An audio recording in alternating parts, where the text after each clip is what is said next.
घाटी रुग्णालयात लवकरच पॅरालिसिसवर उपचार करण्यासाठी अत्याधुनिक मशिनरी देणार पालकमंत्री संजय शिरसाट यांची घोषणा। एम्स रुग्णालयाच्या धर्तीवरती शासकीय वैद्यकीय महाविद्यालय व रुग्णालय छत्रपती संभाजीनगर येथे 25 कोटी रुपये खर्च करून पॅरालिसिसवरती उपचार करणारी अत्याधुनिक मशिनरी घेण्यात येणार असल्याची घोषणा पालकमंत्री संजय शिरसाट यांनी शनिवारी केली आहे। त्यांच्या हस्ते घाटी रुग्णालयातील ट्रॉमा सेंटर व कक्ष क्रमांक 29 लोकार्पण करण्यात आलं। यावेळी ते बोलत होते।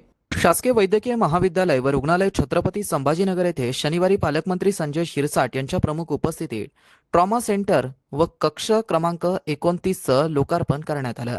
यावेळी घाटी रुग्णालयाच्या अभ्यागत समितीचे अध्यक्ष आमदार प्रदीप जयस्वाल, अधिष्ठाता शिवाजी सुकरे यांच्यासह अभ्यागत समितीचे सदस्य माजी महापौर त्र्यंबक तुपे, नगरसेविका हर्षदा शिरसाट, विभाग प्रमुख डॉक्टर गायत्री तळवळकर यांच्यासह घाटी रुग्णालयातील सर्व विभाग प्रमुख, डॉक्टर स्टाफ आणि रुग्णांचे नातेवाईक यांची उपस्थिती होती। यावेळी कार्यक्रमाचं प्रास्ताविक अधिष्ठाता डॉक्टर शिवाजी सुकरे आणि विभाग प्रमुख डॉक्टर गायत्री तळवळकर यांनी केला। त्यानंतर आमदार प्रदीप जयस्वाल आणि पालकमंत्री संजय शिरसाट यांनी उपस्थितांना संबोधित केला। यावेळी मंत्री शिरसाट यांनी पॅरालिसिसवर उपचार करण्यासाठी नवीन मशिनरी लवकरच घाटीत दाखल होणार असल्याची घोषणा केली। आणखी कामाचं उद्घाटन करण्यात आलं। या कार्यक्रमाला माझे सहकारी प्रदीप जयस्वाल जे आहेत, सुकरे आहेत, व्यासपीठावर सर्वच मान्यवर आहेत। समोर उपस्थित सर्व डॉक्टर्स आहेत, काही पेशंटही या ठिकाणी दिसत आहेत। मी आणखी एका कामाचं उद्घाटन यासाठी नव्हतं की मलाच माहिती नाही की उद्घाटन असेल आणि तुमच्या मेडिकलची जी लँग्वेज आहे ती आम्हाला थोडी कसली पडत। ते क्रिटिकल शब्द, क्रिटिकल ऑपरेशन करता येत पण ठीक आहे, पण ते क्रिटिकल शब्द आम्हाला लवकर पाठ होत नाही। परंतु आता घाटीमध्ये आल्यानंतर एक वेगळा आनंद मला तरी अनुभवायला मिळतो। आताच्या घाटीमध्ये येताना असलेलं नेटनेटकेपण, स्वच्छता काही ठिकाणी आता थोडीशी अडचण आहेच, परंतु मी हा विचार करतो की ही घाटी कशी असावी। सुविधायुक्त तर असावीच असावी, पण तेवढी देखणी सुद्धा असावी।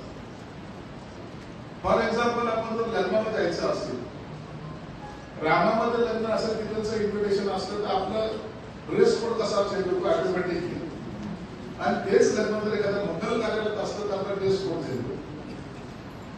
मानसिकता काय? मानसिकता हे की आपण ज्या ठिकाणी जातो त्या ठिकाणच्या वातावरणाच्या नुसार आपण स्वतःला बदलतो। मी घाटीमध्ये जो चेंजेस पाहतो सुरत साहेब की या ठिकाणचं आता डॉक्टर्स, नर्सेस असेल, वार्डवर असेल, या सगळ्यामध्ये थोडा वेगळा बदल झालेला आहे। आता सगळ्यांना असं वाटतं की होय, माझ्या कामाचं किंवा तुमच्या सर्वांच्या कामाचं कौतुक हे आता केलं जायला। मी दर 2-3 दिवसाच्या आड एक बातमी पाहत असतो, त्याच्यामध्ये घाटी हॉस्पिटलची बातमी नसेल असा दिवस आता निघत नाही। त्याच्या मागचं कारण आहे, आणि दिवस निघणं हे चांगलं आहे, परंतु तो निगेटिव्ह नाही तर तो पॉझिटिव्ह आहे। एखाद्या वेळेला कॉर्पोरेशनची बातमी येते, त्यांना मला पाण्याचं, कचऱ्याचं, याचं त्याचं सगळं काही टीका होत असतं, परंतु आता घाटीवर टीका होणं आता कालबाह्य झालेला कार्यक्रम असं समजायला काही हरकत नाही। आज मला मी जेव्हा घाटीमध्ये येतो, जी प्रसन्नता डॉक्टरांच्या चेहऱ्यावर दिसते, हावभाव त्यांचे मी पाहतो। मी नर्सचे हावभाव पाहतो, सिनियर नर्स आहे, अनेक वर्षापासूनचे आहेत, वाढ आहेत, त्यांच्या चेहऱ्यावर वेगळा आनंद आहे। या घाटीमध्ये असे फुलं कधीच नव्हते लागले होते। सुकलेल्या भिंती आम्ही पाहिलेल्या आहेत, पिचकाऱ्याच्या भिंती पाहिलेल्या आहेत, आता साफ दिसायला लागले, कार्पेट टाकले जाते, लाल लाल कार्पेट आहे, असं पुढचे आहे, हे सगळं चेंजेस आता दिसायला लागले। आणि म्हणून पुढच्या वेळेला येईल त्या टायमाला हालचं सुद्धा तुमचं एसी लागलेलं आहे। एक एक करून घ्या सुकरे साहेब, हे यासाठी नाही घ्यायचं, आपल्याला आयुष्याशी म्हणून नाहीये, हे पेशंटच्या आयुष्याशी निगडीत असलेल्या सुविधा आहे। तुम्ही एसी लावणं किंवा हे लावणं फार मोठ्यापणाचं लक्ष नाहीये, परंतु त्याच्याशी निगडीत असलेल्या गोष्टी हे करा, त्याच्यासाठी तुम्हाला निधी कमी पडणार नाही याची गॅरंटी माझी। आणि ज्या ठिकाणी जो निधी देतोय तो निधी योग्य ठिकाणी वापरला गेला पाहिजे। क्वालिटीमध्ये कोणताही कॉम्प्रोमाइज होता कामा नाही। कुणाचा कोण हे समजून या ठिकाणी व्यापारीकरण करता कामा नये। ज्या दिवशी माझ्या ते लक्षात येईल त्या दिवशी तुमचा निधी हा बंद केला जाईल किंवा तुम्हाला वितरित होणार नाही हे तुम्हाला ठासून या ठिकाणी सांगितलं. मला पेशंट हाच आपला खऱ्या अर्थानं दुवा आहे. त्या पेशंटसाठी आपण केलेले काम आहे आणि या पुण्यकर्मामध्ये पुण्य कामामध्ये जर कुठे ऍडव्हान्स असेल तर त्या ठिकाणी काही केलं जाणार नाही. तुम्ही चिंता करू नका. तुम्हाला किती वर्ष झाले? 2.5 वर्ष होऊन गेले. दरवर्षी तुमची फाईल येतील. एक जण येतो म्हणतो बदली करा, एक जण जातो बदली थांबव. आणि तुम्हाला जेव्हा जेव्हा मी सांगितले की थांबवणार त्या टायमा मी बदली थांबवलेली. म्हणून त्याची चिंता तुम्ही करू नका. आणि बदली हा काही काम नसतो. हे बदल्या विकायचे आहेत ना, हे रुटीन जॉब म्हणून पाहायचं असतं. आपलं डिमांड एवढा वाढला पाहिजे, लोकांनी म्हणलं पाहिजे हा डॉक्टर आमच्याकडे, हे दिन आमच्याकडे पाहिजे, हे असं म्हणलं गेलं पाहिजे. इथं जे आता सर्जरी करतात ना, काही डॉक्टरांचे नाव आता नाव लोकांना चांगल्या पद्धतीने आहे. क्रिटिकल सर्जरी करते डॉक्टरांची नावं यायला, लहान बाळाचं ऑपरेशन करणारे त्यांचंही यायला. हे खऱ्या अर्थानं तुम्हाला मिळालेलं सर्टिफिकेट आहे. मी काल एका डॉक्टरकडे गेलो होतो. त्यांनी तो फार बॉम्बे हॉस्पिटल वगैरे वगैरे सगळं स्वित्झर्लंड वगैरे असं सगळं सर्वसामान्य त्याचा दिलासा मिळाला पाहिजे ना. हे काय धंदे नाही काय? घाटी ही सेवेसाठी आहे ना. मग ही सेवा करताना जर आपल्याला कोणी मूर्ख बनवत असेल तर मी स्पष्टपणे सांगतो, मी डीपीडीसी मधून एकही रुपये देणार नाही. मग पाहूया बरं तुमचे हात कसे लागतात, कसे बोट लागतात तुमचे. घाटी पूर्वीसारखी करायची का? पूर्वी जशी होती तशी पाहिजे का तुम्हाला, का बदललेली पाहिजे? जर बदललेली पाहिजे असेल तर तुम्हाला हे सर्व भांडणं विकत घ्यावं लागेल. अहो तुम्हालाच काय डीपीडीसी मधून 60 कोटी रुपये देतो, तुमच्या मंत्र्याला या वर्षी 30 कोटी रुपये दिले त्यांच्या मतदारसंघात काम करायला. काय वाटलं नाही? खुश आहे की तुम्ही? त्यांच्या मतदारसंघामध्ये हसन मुश्रीफ साहेबांना मी 30 कोटी रुपये दिले माझ्या विभागातून सामाजिक न्याय मधून. ते माझ्याकडे त्यांचे माझे संबंध काय, ते आमच्या दोघांचे नेतृत्वाचे संबंध आहेत ते आम्ही जपतो. ज्या ठिकाणी एखादा खर्च करायचा असेल त्या ठिकाणी तो केलाच पाहिजे, परंतु त्याचा आउटपुट चांगला निघाला. 30 पंख्याला लागलेली एनर्जी ती 10 AC मध्ये सुद्धा कव्हर होते ना. आणि मग जर आपण एखाद्या रुग्णाला पेशंटला एखाद्या ठिकाणी ठेवतो, बाहेरचं वातावरण कसं आहे, वातावरण कसं आहे, तिकडचं काय काय कसं आहे, रोजगार होतो, हे सगळं गेट जर बंद असले तर रुग्णाला चांगल्या प्रकारे सेवा देते. अहो मी तुम्हाला जेव्हा वर्षाकाठी 60 कोटी रुपये देतो, 60 कोटी रुपये, त्याच्यातले 2 कोटी रुपये तुम्हाला एसीवर खर्च करायला काय हरकत आहे? का तुम्ही करत नाही? एक एक वाढ करत करत आपल्याला ही घाटी पूर्ण एसी झाली पाहिजे असं माझं मत होतं. माझ्या माणसाने गरीब कुटुंबातला माणूस जो ग्रामीण भागातून येतो त्याला जर उपचार फक्त आयसीयू मध्ये एसी आहे आणि बाकी ठिकाणी त्याला गरम होत आहे, हे कसली पद्धत आहे? अहो साध्या एखाद्या 5 स्टार हॉटेलमध्ये गेलं तर लॉबीमध्ये घुसलं तर तिथून एसी चालू असतं, पूर्ण हॉटेल एसी असतं. एखाद्या मोठ्या हॉस्पिटलमध्ये गेलं, निरावती सारख्या कॉन्गे हॉस्पिटल सारख्या सगळ्या एसी चालू असतात. ते पैसे मोजतात म्हणून ते घेता येते वसूल करतात, तो फार वेगळा. परंतु आमच्या सर्वसामान्य पेशंटला, ग्रामीण भागामधल्या पेशंटला चांगले उपचार देताना हा सुद्धा त्याच्यातला एक महत्वाचा दुवा आहे. एसी मुळे फक्त थंडावा मिळतो असं समजण्याचं काही कारण नाही. बाकीचे जे काही रिएक्शन होत असतात, बॉडीवर रिएक्शन होतात, ते सुद्धा थांबतील ना. आता आपण एखाद्या हॉस्पिटलमध्ये जाताना हात धुवून घ्या, चप्पल दुसरी घाला, चप्पल त्याची देतात, हँड ग्लोव्ह देतात, हे का देतात? आपला परिणाम त्या पेशंटवर होऊ नये. इथं सगळीकडे उघड आहे. तुमचा तर पेशंटचा तर परिणाम तुम्ही येणाऱ्या भेटण्याचा भाग वेगळा असेल, पण तो हवामानाचा परिणाम त्याच्यावर किती होत असेल हे सुद्धा पाहिजे. शुक्रासाठी एक लक्षात ठेवा, आपण किती काळ किती काळ नाही याचा आपण कधी चिंता करायची नसते. परंतु काय केलं, आज शुक्रेनचं नाव महाराष्ट्रामध्ये जेवढे सरकारी हॉस्पिटल्स आहेत त्याच्यामध्ये शुक्रेनचं नाव हे आजाराने घेतलं जातं. हे मला हा थोडासा गडबड आहे, परंतु पुढच्या ते कधी सुरू होत्या 15 दिवसाचं पॅलेस मशीन 25 कोटी रुपयाची मशीन आणतो. 25 कोटी कशाला म्हणतो? 25 कोटी काय घाटीने कधीच पाहिजे नव्हती की एक मशीन घ्या. आता त्याचे सुद्धा आपण लोक करणार आहोत. शिंदे साहेबांना जाणून आणि आरोग्य मंत्र्यांना दोघांनाही त्यांच्या उपस्थितीत करणार आहोत. म्हणून तुमची तयारी चांगल्या पद्धतीने आहे. त्यांना म्हणून आपण करतोय एक तुम्हाला सर्व डॉक्टरांना सुद्धा विनंती, तुम्हाला कोणत्याही गोष्टीची अडचण असली डायरेक्ट सुद्धा साहेबांना सांगा, मला सांगा, तुम्हाला त्या ठिकाणी कुठेही अडचण येणार नाही याची काळजी घ्या. तुम्ही जे मेहनत करताय, तुम्ही जे काम करताय, या कामाचं कोणतेही मोल नाही. म्हणून तुमच्या या कार्याला आमचं सलाम तर आहेच आहे, परंतु तुम्हाला अडचण येणार नाही ही ग्वाही या ठिकाणी देतो आणि थांबतो. आपण या ठिकाणी लोक आपण ठेवलं आणि खरं सांगतो, मला आनंदाची गोष्ट आहे की आपल्या जिल्ह्याच्या पालकमंत्री जवळपास आपल्या घाटीला 1200 कोटी रुपये दिले. त्याच्यामुळे आज आपली घाटी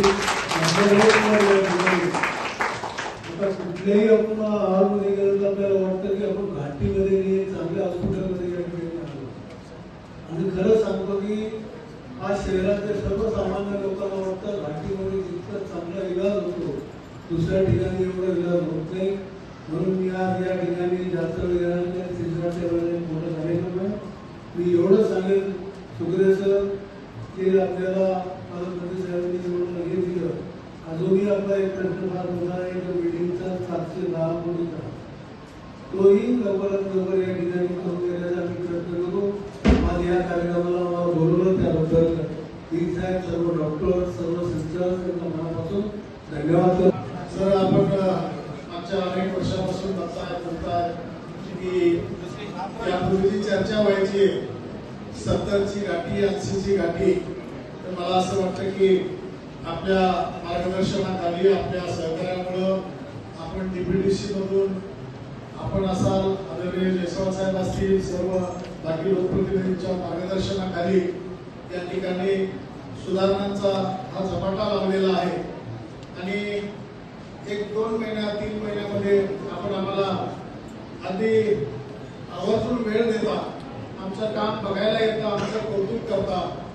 आणि त्यामुळं आम्हाला जो ग्रुप आलेला आहे, मी असेल अधिष्ठाता म्हणून, माझे सर्व प्राध्यापक, विभाग प्रमुख असतील, आमचे सर्व deputy dean, medical superintendent, deputy superintendent, nursing staff, वर्ग 3, वर्ग 4 कर्मचारी, सर्वजण मिळून आम्ही या ठिकाणी या सर्व गोष्टी करत आहोत. आणि आपल्याला माहित आहे मराठवाड्यासह विदर्भातल्या, पश्चिम महाराष्ट्रातल्या काही जिल्ह्यातील रुग्ण या ठिकाणी येत आहेत.